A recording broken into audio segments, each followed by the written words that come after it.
सूबे की राजनीति का पारा इस वक्त बड़ा हाई है। लगातार प्रदेश में कई घटनाक्रम हो रहे हैं। ऐसे में जो बीजेपी को तलाश है वो है प्रदेश अध्यक्ष की। जो मौजूदा प्रदेश अध्यक्ष हैं भूपेंद्र चौधरी, उनका कार्यकाल पूरा होने को है और लगातार एक नए जो नाम चल रहे हैं वो दुनिया भर के नाम चल रहे हैं। इस समय कोई नाम बरेली से आता है तो कोई आजमगढ़ से आता है, तमाम नामों पर अटकलें हैं।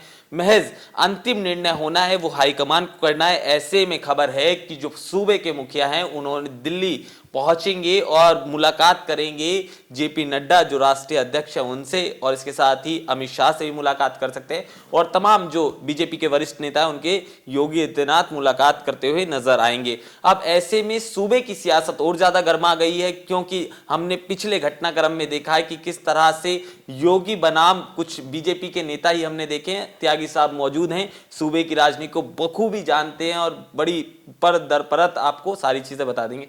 योगी आदित्यनाथ के दिल्ली आने के मायने क्या देखें आप त्यागी साहब? नहीं, देखिए केशव, जिस तरीके से उत्तर प्रदेश में कहीं ना कहीं सियासी पारा भारतीय जनता पार्टी के प्रदेश अध्यक्ष को लेकर चढ़ता हुआ दिखाई दे रहा है, और आप इस समय ये ध्यान याद रखिए कि कहीं ना कहीं भारतीय जनता पार्टी में भी खेमेबंदी साफ तौर से है और दिखाई भी देती है। अंदर खाने चाहे सरकार हो या संगठन हो, दोनों ही तरफ खेमेबंदी भारतीय जनता पार्टी में है। तो उसी को देखते हुए कहीं ना कहीं मुख्यमंत्री योगी आदित्यनाथ भी, क्योंकि 27 अहम चुनाव है 27 में उत्तर प्रदेश में, और विधानसभा का आम चुनाव है, ऐसे में उनकी कोशिश यही होगी कि कहीं ना कहीं जो प्रदेश अध्यक्ष है, प्रदेश अध्यक्ष उनके छत्र छाया का बन जाए, उनकी छाप का बन जाए। तो इसीलिए उनकी लगातार वो कोशिश करते हुए दिखाई दे रहे हैं कि भारतीय जनता पार्टी के तमाम नेता, केंद्र सरकार में मंत्री और राष्ट्रीय अध्यक्ष है, वो आज मुलाकात करने के लिए दिल्ली आ रहे हैं, क्योंकि कहीं ना कहीं जो मुख्यमंत्री योगी आदित्यनाथ हैं वो अपने पसंद का प्रदेश अध्यक्ष चाहते हैं, ताकि सरकार और संगठन में एक तालमेल बने, एक समन्वय बने। वही जो कहीं ना कहीं डिप्टी सीएम केशव मौर्य का गुट है या भूपेंद्र चौधरी का गुट है, आप और इसके अलावा ब्रजेश पाठक जो दूसरे डिप्टी सीएम है, वो खेमा कहीं ना कहीं ये चाहता है कि कोई ओबीसी चेहरे को या किसी एससी चेहरे को, मजबूत चेहरे को, उनकी पसंद के चेहरे को उत्तर प्रदेश में प्रदेश अध्यक्ष की बागडोर कमान दी जाए। तो जो सारा खेल है और रिहर्सल है और ये मुलाकात जो है आज, वो कहीं ना कहीं पूरी तौर पर उत्तर प्रदेश में बीजेपी के नए बॉस को लेकर है, और उसी के संबंध में बात कहीं ना कहीं जेपी नड्डा से और अमित शाह से करते हुए मुख्यमंत्री योगी आदित्यनाथ दिखाई पड़ेंगे। केशव जी, मेरा निजी सवाल है इस बीच, जो मैं बड़े लंबे समय से आपसे पूछना चाहता था। ये तमाम हमने देखा प्रदेश अध्यक्ष की जब जब अटकलें लगी, तो जब जब जो भी अभी भी मौजूदा समय की बात करें तो वो पुरुषों का नाम हमारे दिमाग में खटाखट करके आता है। महिला प्रदेश अध्यक्ष की कल्पना क्यों नहीं कर पाते पत्रकार या कह लें या फिर राजनेता? जहाँ तक बात है, बिल्कुल सही सवाल है आपका कि कहीं ना कहीं चाहे भारतीय जनता पार्टी हो या कांग्रेस हो, लगातार कहती हैं कि महिला आरक्षण के मुद्दे पर एक दूसरे पर वार पलटवार भी करती हैं, पूरी चर्चा भी होती है, और कहीं ना कहीं 33% आरक्षण की घोषणा जो है वो सरकार की तरफ से एक बिल लाया भी गया था संसद में, वो 2029 में जाकर लागू भी होगा, पास भी हुआ है। लेकिन सवाल यही है कि जो प्रतिनिधित्व महिलाओं को मिलना चाहिए संगठन में, सरकार में या विधानसभा, लोकसभा, राज्यसभा, विधान परिषद में, वो संगठन, वो नेतृत्व महिलाओं को नहीं मिल पा रहा है। तमाम पार्टियां इसमें कहीं ना कहीं बात तो करती हैं, लेकिन जब मौका आता है तो उनको आगे करने में पीछे हट जाती हैं। तो ऐसी स्थिति किसी एक दल की नहीं है, सभी की, और भारतीय जनता पार्टी भी इससे कहीं अलग नहीं है कि वो भी कहीं ना कहीं जो महिलाओं की आप भागीदारी देखेंगे तो वो कहीं ना कहीं जो महिला मोर्चा है भारतीय जनता पार्टी का, वो वहीं तक सीमित है। राष्ट्रीय कमेटी हो या प्रदेश कमेटी हो, महिलाओं का प्रतिनिधित्व दिया जाता है, लेकिन वो उतना नहीं है जितना होना चाहिए।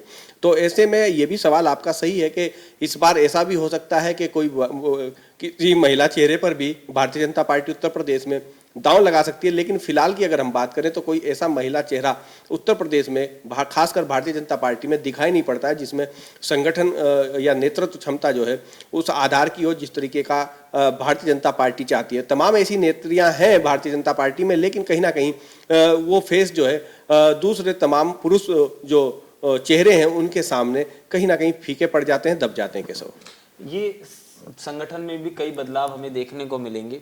ऐसा जातियां भी इसमें बड़ी सटीक बैठेंगी मेरे ख्याल से, क्योंकि अगर प्रदेश अध्यक्ष चुनना है तो जाति के हिसाब को भी जातियों का समीकरण बैठाया जाएगा। केशव, बिल्कुल बिल्कुल, आप देख रहे हैं कि लगातार जो है कहीं ना कहीं ओबीसी और एससी दो को लेकर क्लेश आपको साफ तौर से बीजेपी में दिखाई दे रहा है कि कहीं ना कहीं एक धड़ा, एक खेमा एसटी के लिए लड़ रहा है, तो दूसरा बीजेपी का ही दूसरा खेमा जो है वो ओबीसी के लिए फिर से लड़ रहा है, और तीसरा खेमा कहीं ना कहीं ब्राह्मण की भी मांग कर रहा है। तो ऐसे में खेमेबंदी तो साफ तौर से दिखाई दे रही है, और अलग अलग जातियों का प्रतिनिधित्व देने के लिए वो भी प्रयास करते हुए दिखाई दे रहे हैं। क्योंकि कहीं ना कहीं अगर हम बात ओबीसी की करें तो ओबीसी एक बड़ी ताकत रखती है, उत्तर प्रदेश में ओबीसी की एक बड़ी ताकत है। तो ओबीसी चेहरे पर इसलिए आप देख रहे हैं कि काफी समय से लगातार जो भारतीय जनता पार्टी है उसके प्रदेश अध्यक्ष की जो मामला है वो ओबीसी चेहरे तक ही सीमित हो गया है। केशव प्रसाद मौर्य, उसके बाद स्वतंत्र देव सिंह, उसके बाद कहीं ना कहीं भूपेंद्र चौधरी भी, ये तमाम ओबीसी चेहरे ही हैं। तो ओबीसी पर दांव लगाती रही है, लेकिन देखना इस बार ये दिलचस्प होगा कि क्या जो खेमा एससी की मांग कर रहा है कि एससी प्रदेश अध्यक्ष दिया जाए, एससी वर्ग से लाया जाए, वो उसमें कामयाब होता है या नहीं होता है, या फिर ओबीसी पर ही दोबारा से भारतीय जनता पार्टी इस बार भी दांव लगाती है, या इस बार ब्राह्मण चेहरे को भी पर आजमाया जाता है या नहीं आजमाया जाता है। क्योंकि कई बार ब्राह्मण और भूमियार चेहरों पर भी दांव भारतीय जनता पार्टी लगाती हुई दिखाई दी है उत्तर प्रदेश में। लेकिन इस बार जो है वो कहीं ना कहीं जिस तरीके से राहुल गांधी और कांग्रेस पार्टी ने जातीय जनगणना का मुद्दा उठाया और वो लगातार ओबीसी के मुद्दे को लेकर, एसटी के मुद्दे को लेकर बोलते हैं, तो ऐसे में भारतीय जनता पार्टी के लिए आसान तो नहीं होगा स्वर्ण जाति के किसी को यूपी में बॉस बनाने का कि वो सोच पाए या उसको आगे कर पाए। कहीं ना कहीं अगर मैं समझ पा रहा हूं, जो अभी तक की जो राजनीति दिखाई पड़ रही है वो इसी तरफ इशारा कर रही है कि कहीं ना कहीं ओबीसी या एससी चेहरे पर ही उत्तर प्रदेश में इस बार भी बीजेपी दांव लगाएगी। ठीक है त्यागी साहब, आज शाम को या कल सुबह हम एक तस्वीर देखेंगे जिसमें मतलब ऐसे कयास लगाए जा रहे हैं जेपी नड्डा और योगी आदित्यनाथ की, वो सुबह या रात तक हमारे साथ तस्वीरें फाइनल हो जाएगी और वो आ जाएगी सोशल मीडिया पर। उस दौरान जब इन दोनों नेताओं की बैठक होगी, वो कौन से नाम लगते हैं आपको जिन पर चर्चा होगी? नहीं, देखिए केशव तमाम नाम है, नाम तो बता विद्यासागर सोनकर है, विनोद सोनकर हैं, ये तमाम चेहरे हैं। फिर एक पूर्व डीजीपी भी रहे हैं उत्तर प्रदेश के, राज्यसभा के भी सांसद हैं, ब्रजलाल हैं, उनका नाम भी है। कहीं ना कहीं अरुण असीम अरुण जो हैं मंत्री हैं, उनका भी नाम है, स्वतंत्र देव सिंह का भी नाम है, केशव प्रसाद मौर्य की भी चर्चा है कि वो खुद भी बनना चाहते हैं या पार्टी नेतृत्व उनको बना दे। कहीं ना कहीं आप देखेंगे ब्राह्मण चेहरे में जो आपके पाठक हैं उनका भी नाम है, एक नहीं ब्रजेश पाठक के अलावा एक विजय बहादुर पाठक है, उनका भी नाम है। और आपके एक शुक्ला हैं जो गोविंद नारायण शुक्ला, उनके भी नाम की चर्चा है। तो नामों की चर्चा तो बहुत लोगों के है, लेकिन मेरठ वाले जो वैश्य समाज से लेकिन कहीं ना कहीं राजेंद्र अग्रवाल के नाम को लेकर भी चर्चा है कि भाई वो वैश्य समाज से आते हैं। लेकिन देखिए केशव ये है कि वो उनकी पृष्ठभूमि आरएसएस की है, बिल्कुल ये बात सही है। 3 बार सांसद मेरठ से रहे, इस बार उनका टिकट काट दिया गया था। लेकिन कहीं ना कहीं संगठन में काम करने का जो इतना अनुभव जो अपने राजेंद्र अग्रवाल हैं आपके मेरठ वाले, उनको नहीं है। तो ये संगठन का जो नेतृत्व क्षमता है उसको देखकर भी कहीं ना कहीं फैसला और डिसीजन लिए जाते हैं तो किस चेहरे को आगे किया जा सकता है। हालांकि भारतीय जनता पार्टी के वरिष्ठ नेता हैं, आरएसएस पृष्ठभूमि के हैं, तो उनके नाम की चर्चा तो है, लेकिन वैश्य समाज पर दांव भारतीय जनता पार्टी लगा पाएगी या नहीं लगा पाएगी ये भी देखना होगा। क्योंकि कहीं ना कहीं कोर वोटर के तौर पर वैश्य समाज को उत्तर प्रदेश में नहीं पूरे देश में ही भारतीय जनता पार्टी के साथ देखा जाता है।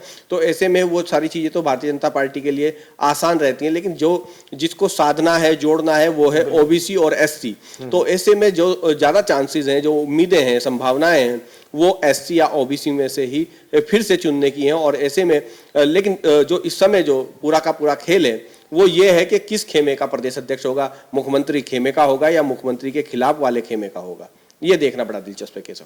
तो वोट तो ज्यादा मेरे ख्याल से मुख्यमंत्री जिस तरह से फॉर्म में नजर आ रहे हैं पूरी तरह, और चाह कर भी जो पार्टी का शीर्ष नेतृत्व है उनका कुछ नहीं कर पा रहा। इस बार भी हमने उपचुनावों में देखा और शीर्ष नेतृत्व ने उन पर विश्वास जिताया और उन्होंने वो सारी चीजें करके भी दिखाई। उपचुनाव में वो सीधा सीधा उदाहरण है। सवाल अंतिम ये कि जिन नामों की आप अटकलें लगा रहे हैं, क्योंकि हमने भारतीय जनता पार्टी की जब बात होती है त्यागी साहब, तो जिन नामों पे चर्चा होती है वो तो हमें दिखाई नहीं देते और कुछ नया सामने आ जाता है। तो संगठन में तो मेरे ख्याल से इस तरह का कुछ दिखेगा ही नहीं, इन नामों के बीच से ही कुछ आएगा या फिर कुछ नया भी हो सकता है।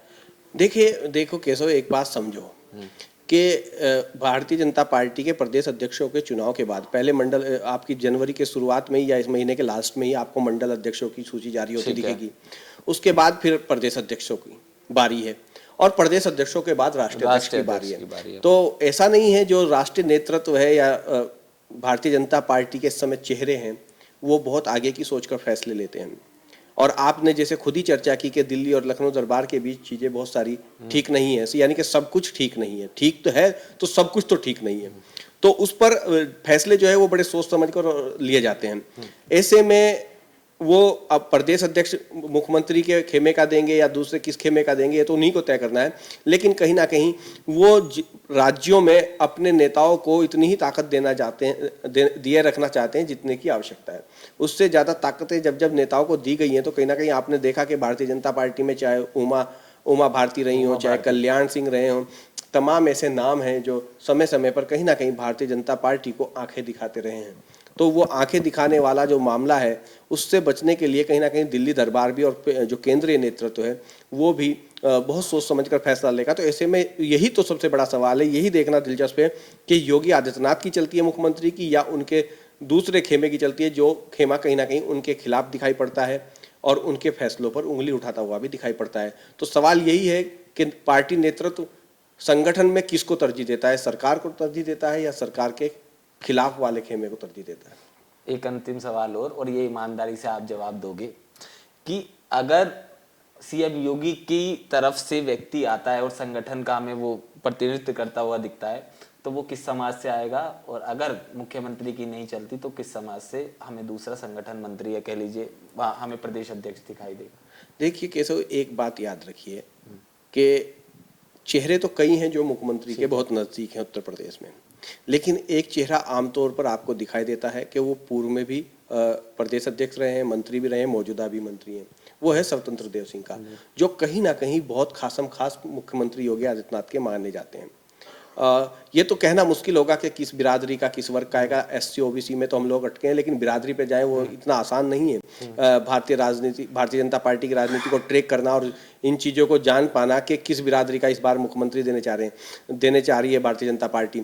ओबीसी चेहरे पर दांव लगाना भारतीय जनता पार्टी की मजबूरी है, एससी चेहरे पर दांव लगाना भारतीय जनता पार्टी की मजबूरी भी है, क्योंकि भारतीय जनता पार्टी को वोट साधना है। कहीं ना कहीं 24 के जो चुनाव के परिणाम आए हैं उत्तर प्रदेश में, वो इस बात की तरफ साफ इशारा कर रहे हैं कि भारतीय जनता पार्टी से ओबीसी वर्ग भी छिटका है, एससी वर्ग भी छिटका है, जो उन्हें 19 में मिला, 14 में मिला, कहीं ना कहीं 24 में वो हाथ से जाता हुआ दिखाई दिया।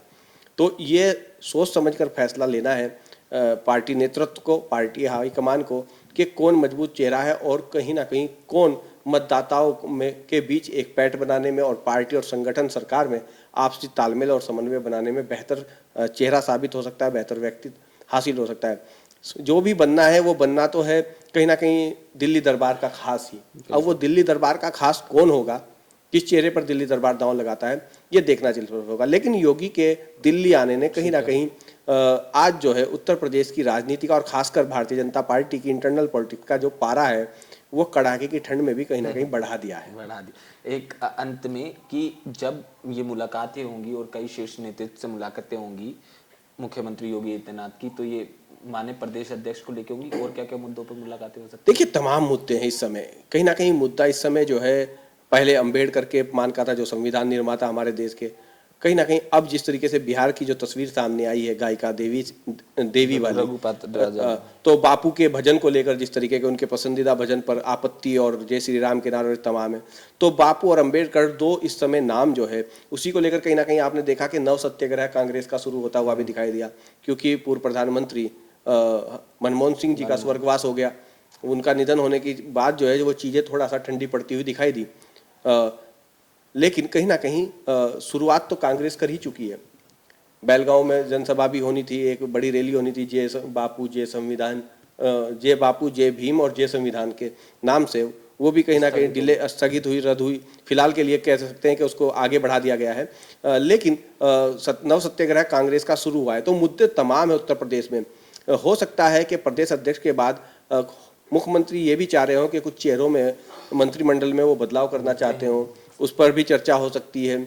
संगठन में वो किसको चाहते हैं, किस तरीके का वो अपना फीडबैक देते हैं, तो पूरे फीडबैक पर चर्चा होगी। उत्तर प्रदेश के राजनीतिक घटनाक्रम पर चर्चा होगी, हालात पर चर्चा होगी। फिर दिल्ली का चुनाव है, दिल्ली चुनाव को भी जिस तरीके से स्टार प्रचारक की भूमिका में योगी आदित्यनाथ भारतीय जनता पार्टी के नजर आ रहे हैं, कि चाहे हरियाणा हो, महाराष्ट्र हो, चाहे आपका जहाँ चुनाव हुआ है, चाहे वो झारखंड हो, सभी जगह स्टार प्रचारक की भूमिका में रहे, तो दिल्ली में भी कहीं ना कहीं योगी आदित्यनाथ आपको प्रचार करते हुए दिखाई देंगे।